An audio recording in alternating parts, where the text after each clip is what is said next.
Que tal, como están? Benvidos a un novo Preguntoiro. Xa saben que nesta semana falamos cos nosos representantes políticos, os representantes políticos do Concello de Santiago. Falamos neste martes aquí no Preguntoiro co voceiro do PSOE compostelán, con Paco Reyes, que nos acompaña como sempre aquí no plató. Paco, benvido, moi boas. Moitas grazas, un placer como sempre. Estaba eu falando así un pouco porque para darlle tempo para beber, ou seja, se quere vostede beber antes de comezar, porque ao final aquí os focos tamén dan un pouco de calor, pode vostede, e comezamos xa. Comezamos porque onte celebrábase un ano dese acto de investidura do novo goberno de Compostela Aberta, collía o goberno aquí no Concello de Santiago. Xa anteriormente fixemos un balance cando se cumpriu o ano das eleccións municipais, esa noite na que gañaba Compostela Aberta, pero onte vostede quixo volver a facer unha valoración, estivo acompañado tamén de Pilar Cancela. Falaba vostede dun ano co goberno do non. Que quixo decir vostede con ese goberno do non aquí en Santiago? Pois facíamos precisamente, conxuntamente con Pilar Cancela, presidenta da nosa xestora no partido en Galicia, e tamén, ademais, a número 1 da candidatura do PSDG-PSOE ao Congreso pola Coruña, pola provincia da Coruña, pois facíamos precisamente esa diferencia entre aqueles concellos gobernados polo Partido Socialista, que foron concellos polo sí, concellos do sí, con concretamente o Concello de Santiago de Compostela, gobernado dende hai un ano por Compostela Aberta, gobernando eles en minoría, pero gobernando en exclusiva, sen ningún tipo de acordo nin de coalición, pois porque era un pouco para nós o Concello do non. O Concello do non a transparencia, é dicir, eles que tanto venderon o tema dun concello con paredes de cristal, pois a verdade é que, claro, eles o que se convertiron foi claramente pois no Concello dos campeóns dos contratos a dedo, é dicir, todos son pois contratos menores, todos son negociados en publicidade, todo é acudir pois incluso a trámites por emerxencia, no? De situacións de emerxencia. No? Dixemos tamén que era precisamente o goberno da non participación. Non participación, porque claro, nun ano non ter convocado o Consello Económico e Social nin unha soa vez, que o órgano oficial no que están representados os axentes económicos e sociais desta cidade, pois a verdade é que sinceramente sorprende. Ou, por exemplo, ter elaborado uns orzamentos participativos por só o 0,1% da cuantía total dos orzamentos, pois a verdade é que iso é case unha burla a aquelas persoas que ti lles dixeches que ías fomentar a participación. Nós entendemos que tamén o Concello foi o goberno do non emprego. Non emprego porque cando un ve pois a última enquisa de poboación activa, un dase de conta de que non é que diminúa, desgraciadamente, os desempregados, é que o que diminúe son os activos, é dicir, a xente está a marchar, ou a xente está a xubilarse anticipadamente. Ese é o gran problema. 4.400 persoas activas menos na nosa cidade. E, ademais, un cando ve tamén os datos da Seguridade Social, da afiliación á Seguridade Social, un dase de conta de que aqueles que van dende os 25 ata os 40 anos están a marchar da nosa cidade buscando futuro noutro sitio porque aquí non atopan, porque o que se ve que son menos afiliacións que hai un ano precisamente por este primeiro trimestre. Polo tanto, tamén non ao desemprego. E tamén non ao emprego neste caso. E tamén o Concello foi o goberno do non á promoción económica. É certo que se baixaron o prezo do chan público, pero non é menos certo que Santiago segue a ser a cidade das 7 grandes cidades de Galiza, a cidade cun chan industrial e chan empresarial máis caro. E, ademais, o diferencial se ten incrementado, a pesar de que baixou o prezo, pero tamén as outras cidades, polo tanto, o diferencial se ten incrementado. E tamén pois, o goberno do non a vivenda pública protexida, porque a verdade é que non digo que construíran un ano, evidentemente, pero non se iniciou ninguna posibilidade, non se puxeron as bases non para desenvolver vivendas de protección oficial, particularmente de aluguer, que é o que nós pensamos que é o axeitado neste momento. Non foi, dende logo, para nada o goberno do diálogo, polo tanto non ao diálogo, porque, bueno, un exemplo foi que eles sempre dixeron que ia ser o pleno o epicentro da vida política do Concello, pois nada máis lonxe dese plantexamento, non? Porque a verdade é que non están a cumprir moitas veces nin tan sequera aquelas propostas que eles tamén se suman aos grupos da oposición e as votan, é dicir, non cumpren, non? Por outra banda, foi, en definitiva, o goberno do non o cumprimento do programa electoral. Non o cumprimento do programa electoral, primeiro porque a verdade é que é o non a unha política social, porque fixeron foi pois seguir a mesma liña política que o Partido Popular nese sentido, con caridade, non cun servizos sociais públicos fortes que puderan desenvolver precisamente eses dereitos subxectivos.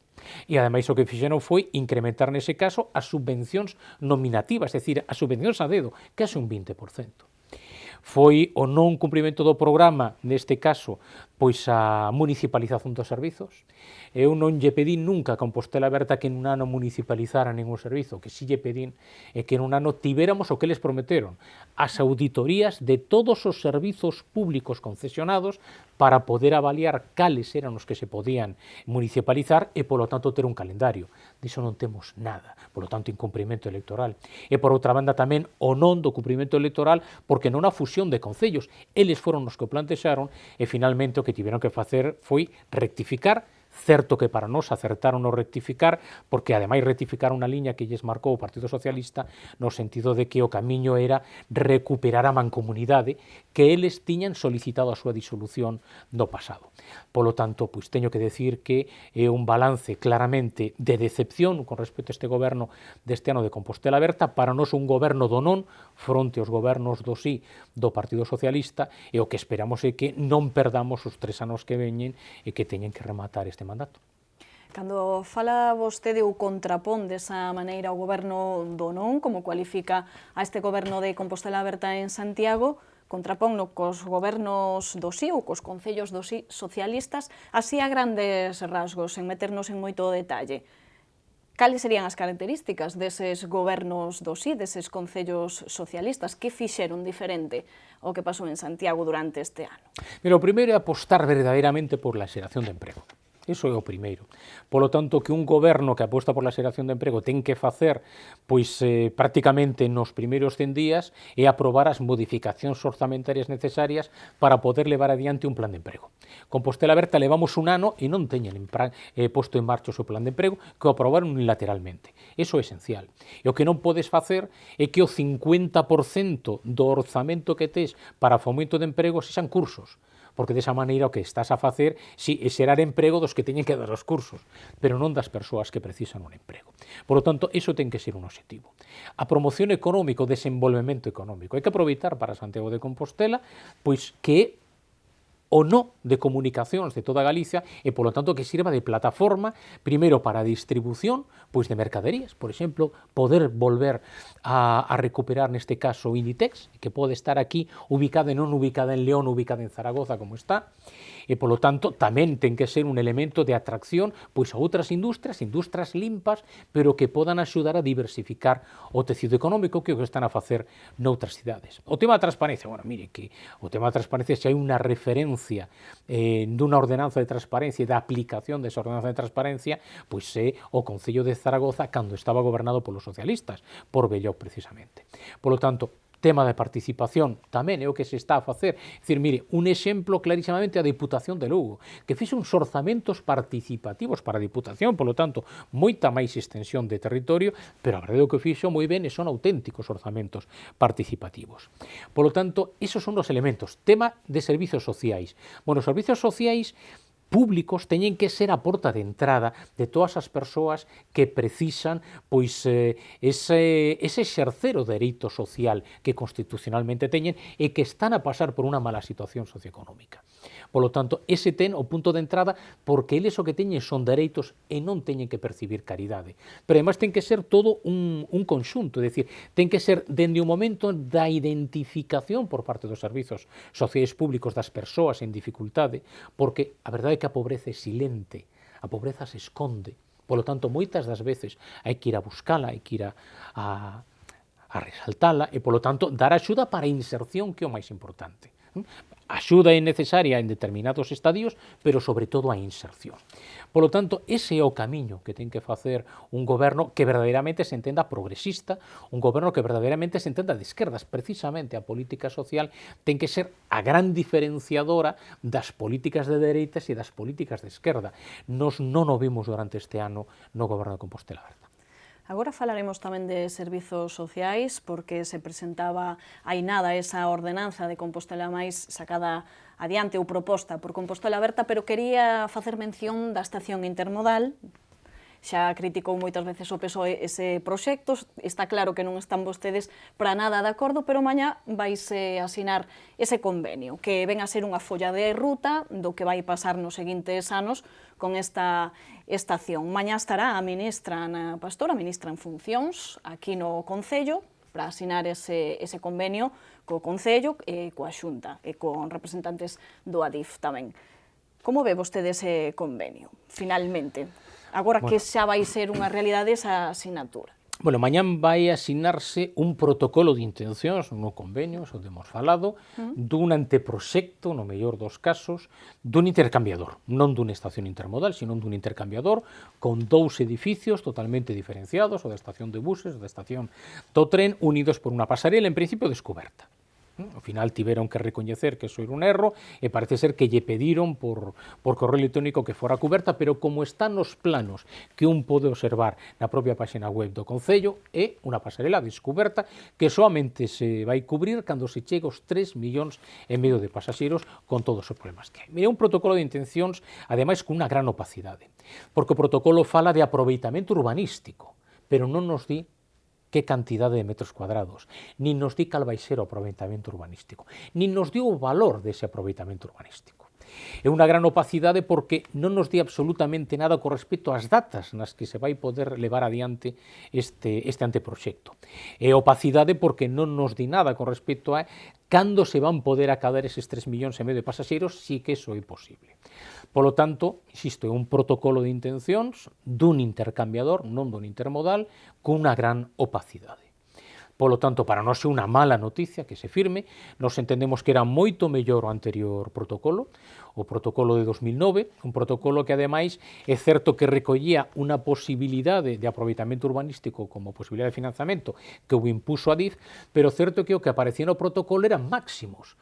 Polo tanto, podía haber un mínimo que era 0 metros cuadrados para aproveitamento urbanístico. E a verdade é que defendía moitísimo mellor aquel protocolo o que son os intereses da nosa cidade e a posibilidade de ter, de verdade, un intermodal.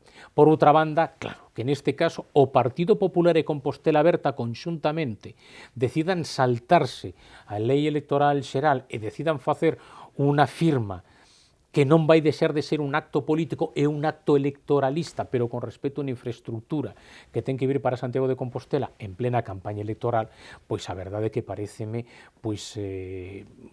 a perda absoluta do criterio do respeto, o que é a normativa e o que son os electores e as electoras diante dunhas eleccións. Non fala vostede do PP porque o goberno central e máis a Xunta, de Galicia, onde está o Partido Popular. De feito, o BNG xa anunciou que ia pedir a anulación dese acto, ou polo menos denuncialo ante a Xunta Electoral Central. Non sei a vostede que... Pódese obviamente denunciar diante da Xunta Electoral Central, pódese denunciar como un acto que está vulnerando a lei electoral xeral e, polo tanto, está vulnerando os dereitos dos electores, de todos os electores, porque non se debe facer, é dicir, é algo que está prohibido. Outra cousa é que eu entendo que ese acto non vai anular o propio protocolo. O protocolo, a anulación do protocolo era no día que se debatiu nun pleno ter votado en contra, porque entón non se tería aprobado este protocolo e non estaríamos diante da situación de que se vai firmar o que é unha mala noticia, insisto, porque ese protocolo vai significar que Santiago pode perder o tren da intermodal. Pero o momento de anulalo era no pleno de debate de ese protocolo e ter votado en contra como fixo o Partido Socialista. De todas maneiras, a vostede chama a atención que se escenifique desa maneira en este momento esa asinatura deste convenio. Pois non é que me chame a atención, é que a verdade é que eu entendo que está totalmente fora de lugar e de tempo porque estamos en plena campaña electoral.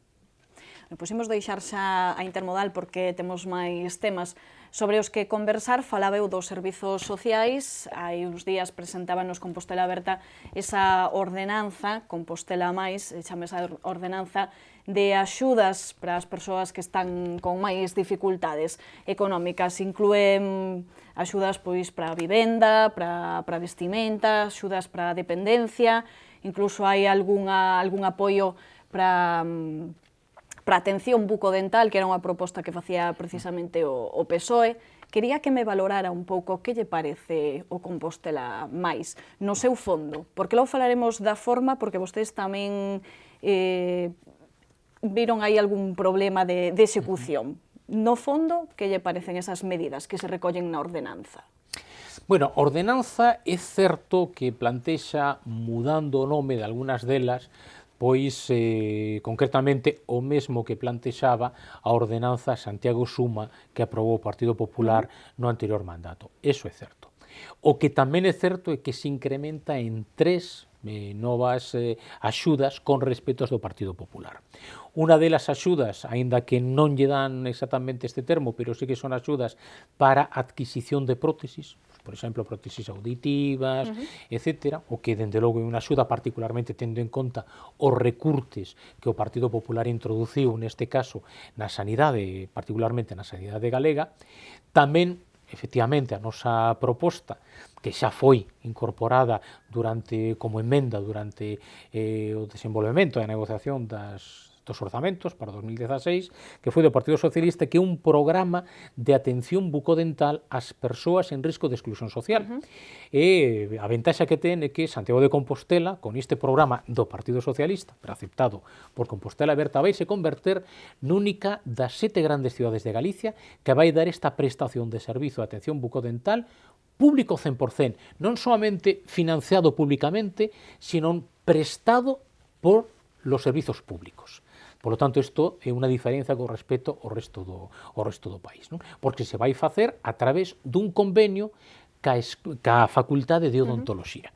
Por lo tanto, un servizo público prestado públicamente e financiado públicamente para as persoas en risco de exclusión social. Eu entendo que iso é un gran avance, particularmente para a xente de Santiago de Compostela. E a terceira renda, digamos, que se incorpora nova con respecto a Santiago Suma do Partido Popular, é unha especie de caixón desastre para todos aqueles aspectos que non estean exactamente incluídos ou que non teñan encaixe nalguna das outras rendas que se plantexan. Por lo tanto, esa cuestión o Partido Socialista presentou non somente a proposta ou a emenda ou a alegación, como se queira, da saúde bucodental, senón que presentamos 13 emendas por escrito. Penso que fomos con diferencia o partido que fixo máis aportacións a esta ordenanza, das que teño que decir que a maior parte delas foron aceptadas por Compostela Aberta, eso sí que é certo, e polo tanto eu entendo que estamos diante dunha mellora, fundamentalmente porque algunhas das nosas propostas iban dirixidas de maneira moi especial a rebaixar as exixencias burocráticas para a xente que ten que pedir estas axudas. É dicir, xa é unha situación difícil, as persoas están nunha situación complicada, das veces non é sinxela para estas persoas nesa situación tan complicada coñecer exactamente como moverse dentro do mundo da administración e, polo tanto, acadar a información deste departamento para levála a outro, etc., etc. Todo iso se tiña que simplificar. Entendemos que cas nosas alegacións se consigue simplificar e, polo tanto, vai ser máis axeitado. É dicir, o que non tiña moito sentido era que con 22.000 persoas en risco de exclusión social en Santiago de Compostela, somente 140 persoas presentaran a solicitude e desas soamente a 14 se lles concedira. Iso, evidentemente, a idea de Santiago Suma era boa. Tamén foi precisamente unha proposta do Partido Socialista nun debate neste caso das ordenanzas fiscais co Partido Popular. Nos acadamos ese programa, non, para desenvolver ao longo dos orzamentos, pero certo é que se estruturou de tal maneira que non foi efectivo en absoluto. Por lo tanto, nos entendemos que esta ordenanza sí que pode mellorar a situación para todas estas persoas, así o esperamos, pero, bueno, imos ter o debate este xoves, precisamente. Precisamente Compostela Aberta sostiña esa idea que vostede nos está a explicar.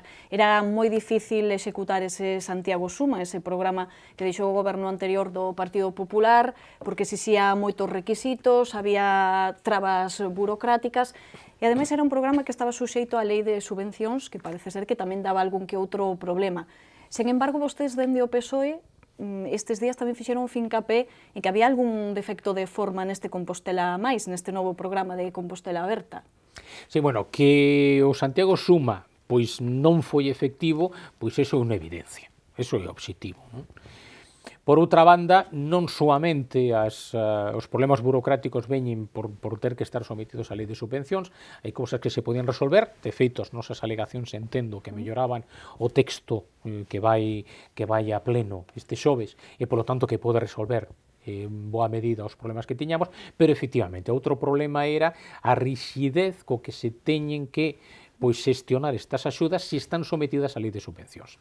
O que acontecía era que, por unha banda, a xefatura do servizo da Unidade de Servizos Sociais plantexaba que entendía que non tiñan que ser precisamente subvencións, senón axudas, polo tanto non sometidas a esa lei. Por outra banda, a intervención entendía que sí, e polo tanto nos o que lle exiximos ao goberno para poder leválo a pleno era un informe de asesoría xurídica que dirimira esa disensión entre servizos sociais e a intervención. Hai que dicir que o tema non é baladí, porque claro, a flexibilidade che permite, obviamente, chegar a xente, sobre todo en situacións de emerxencia social, dunha maneira moi rápida. A flexibilidade moitas veces o que limita son as garantías, e polo tanto que pode abrir o camiño precisamente pois simplemente a designación digital de quen ten que desfrutar estas axudas. Polo tanto, hai que buscar obviamente por unha banda un mix, non, de equilibrio, e por outra banda, claro, era esencial pois coñecer exactamente cal era a postura da asesoría xurídica, porque o que non podemos é votar pois a favor ou en contra sin saber se esa proposta verdadeiramente legal ou non é legal, ten un soporte legal ou non. Por lo tanto, esa foi a nosa exixencia para ter ese informe da asesoría xurídica. Pois, como vostede decía, irá a debate no vindeiro pleno esta ordenanza, este programa Compostela Máis, vaise noso tempo, e vou rematar precisamente falando dun debate, do debate que vimos onte a nivel nacional, por mor dos comicios que vai haber o 26 de xuño. Así que rematamos con iso, non sei se vostede me pode dar un pouco unha valoración de como viu a eses 4 candidatos nese debate. Bueno, vai ser obviamente unha valoración moi subxectiva, non? Lóxicamente, todo o mundo vai ter que respetar e que entender e perdonar esta situación. Bueno, eu entendo que fundamentalmente o que se viu e o que conseguiu clarísimamente Pedro Sánchez, que eu entendo que foi o ganador do debate, xa me adianto a seguinte pregunta, foi que... Non é sorpresa para nós que diga iso. Supoño que non.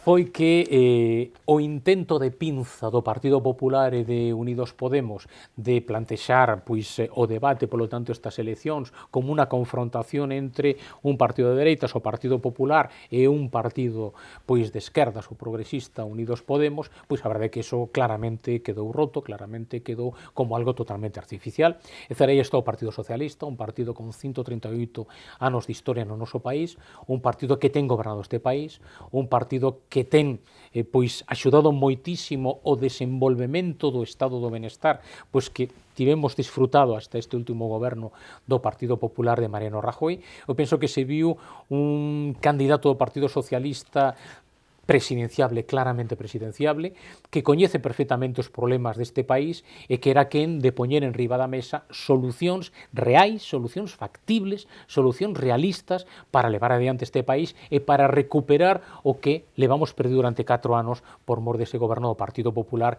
que o único que fixo foron recortes para tentar en determinada medida de facer unha involución tanto política como social no sentido das libertades públicas e das libertades individuais e, por suposto, dese estado do benestar.